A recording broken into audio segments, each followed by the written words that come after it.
Moin Moin, herzlich willkommen und hallo zu einer neuen Folge der Pfiffigen Vier und ich bin heute nicht allein. Ich habe jemanden dabei, direkt aus dem Chat. Hier ist Emma Webb. Moin Moin aus dem Norden.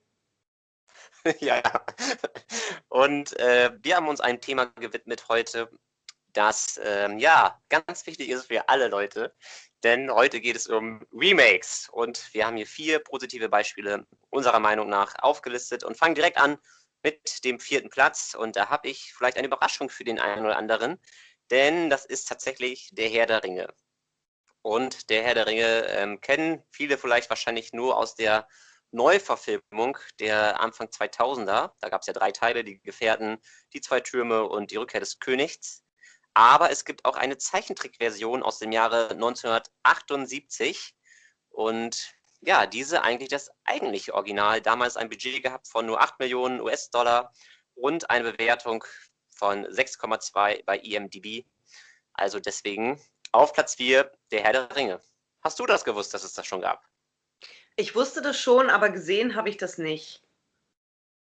Ich weiß auch gar nicht, ob das in Deutschland überhaupt auf Deutsch herausgekommen ist. Also es war eher in Amerika ein etwas größeres Ding.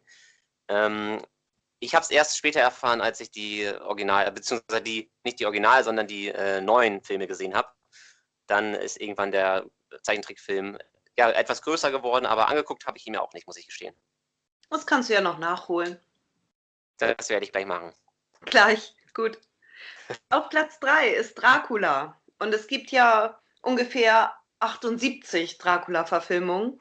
Ich habe als Neuverfilmung mal die von 1992 genommen mit Gary Oldman. Die ist schon echt gruselig. Aber die ursprüngliche Dracula-Verfilmung, die ist von 1922. Ist eine deutsche Verfilmung mit dem Titel Nosferatu. Und vielleicht sagt euch Nosferatu was, aber vielleicht fragt ihr euch auch, hä, wieso ist denn das Gleiche, wenn es so anders heißt? Ja, die hatten nicht die Rechte an dem Buch.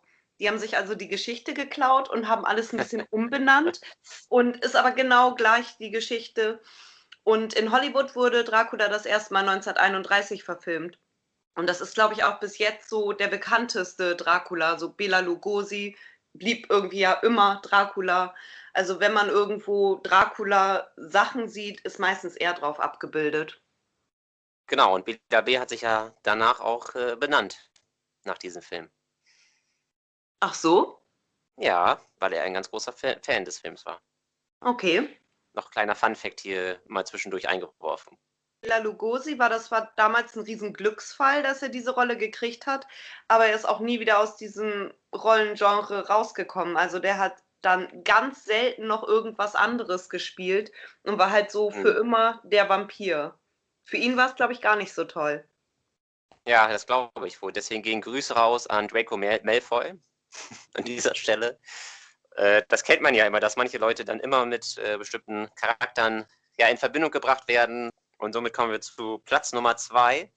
Und zwar dem Original King Kong von 1933, King Kong und die Weiße Frau.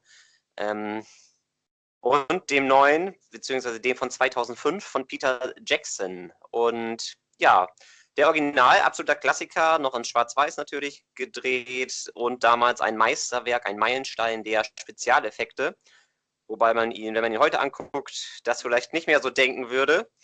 Aber damals revolutionär und heutzutage ab 6 Jahren freigegeben, weil er anscheinend nicht mehr so stark wirkt, wie er damals gewirkt hat. Denn das war schon eine kleine Revolution an den Kinokassen, muss man sagen. Und auch hier ja immer wieder neue Filme mit King Kong, aber ein richtiges Remake, dass die Geschichte wirklich ähnlich nachvollziehbar ist, das ist natürlich dann die Version von 2005. Und ein kleiner Fun-Fact: der King Kong aus 2005, circa 7 bis 8 Meter groß, der von 1933 aber wahrscheinlich etwas größer. Da kann man je nach Perspektive erkennen, dass diese Figur zwischen 7 und 15 Metern sogar groß sein könnte. Welcher King Kong sollte dich lieber entführen, Irma? Also ich glaube, ich fände den ersten auf jeden Fall gruseliger. Wenn du dir das mal vorstellst, dass du im Kino sitzt, es ist 1932, du gehst gar nicht oft ins Kino und Fernsehen gibt es nicht und du kannst auch nichts streamen. Und dann siehst du diesen Schwarz-Weiß King Kong. Ich glaube, das ist tatsächlich vom Erlebnis gruseliger als diese Neuverfilmung. Also wir sind ja alle ziemlich abgestumpft mittlerweile. Ja, absolut. Möchte ich echt noch sagen, natürlich soll mich vor allen Dingen auch der alte King Kong entführen, weil ich das Kleid von Fay Wray gerne hätte. Vielleicht komme ich da dann irgendwie dran. So, Nachher lass war uns das eine auf ganz Platz 1 wichtige kommen. Farbe. Du weißt doch die Farbe nicht mal. Die meisten Filmkleidungsstücke aus den 30ern, als alles schwarz-weiß war, waren knallbunt. Abschluss zu King Kong noch zu sagen, also auch die Neuverfilmung ist relativ gut, kann man sich ganz gut angucken. IMDb-Bewertung zum Beispiel von 7,2 und kommt damit dem Original mit einer Bewertung von 7,9 relativ nah. Also hier in dem Sinne auch ein ganz gelungenes Remake. Ja, auf Platz 1, Scarface. Ich gehe davon aus, ihr kennt alle Al Pacino als Tony Montana. Was aber vielleicht nicht so viele wissen, ist, dass auch das nur eine Neuverfilmung ist und der Original Scarface von 1932 ist. Und ganz interessant ist, da spielt Paul Muni Tony Montana, aber es spielt auch George Raft mit. Den kennt ihr jetzt nicht, das macht aber nichts, denn der ist mit den ganzen Gangstern, die damals noch gelebt haben, so Bugsy Siegel und Al Capone, die haben ja alle noch gelebt. Und der ist mit denen zusammen aufgewachsen. Also in diesem Film von 32 spielen sozusagen sogar die Gangster selber mit. Furchtbar interessant. Ja, Hast du einen von beiden gesehen? die Neuauflage habe ich gesehen. Ja. Ja, auch gar nicht jetzt mehr so neu ist, aber absoluter Klassiker. Hat auch viel bewegt, gerade auch auf computertechnischer Ebene, angelehnt da ja Grand Theft Auto dran, ganz viele Szenen daraus. Und ja, wichtiger Meilenstein der Filmhistorie. Auf jeden Fall. Ja, Auf und jeden man kann Fall. noch mal dazu sagen, da wir jetzt ja auch zwei Filme haben als Original, die Anfang der 30er ja herauskamen, dass das natürlich die ganz großen Zeiten des Kinos damals waren. Das muss man auch noch mal sagen. Und dass auch dort dann sehr viel passiert ist und ja, leider dieser blöde Krieg natürlich auch viel kaputt gemacht hat. Aber damals natürlich das Kino in seiner Blüte ganz groß. Ja, und man muss dazu sagen, das sind auch beides Filme, so eigentlich alle drei, denn der erste Dracula auch, die alle vor 33 sind. Und 33 fing sowohl in Deutschland als auch in Hollywood die Zensur an. Hm. Und da wurde es dann auch echt viel langweiliger. Aber vor 33, da haben die sich auch wirklich einiges getraut. Wo man jetzt manchmal so denkt, boah, krass, dass sie das damals so gemacht haben. Ja. Ja, gute Filme dabei.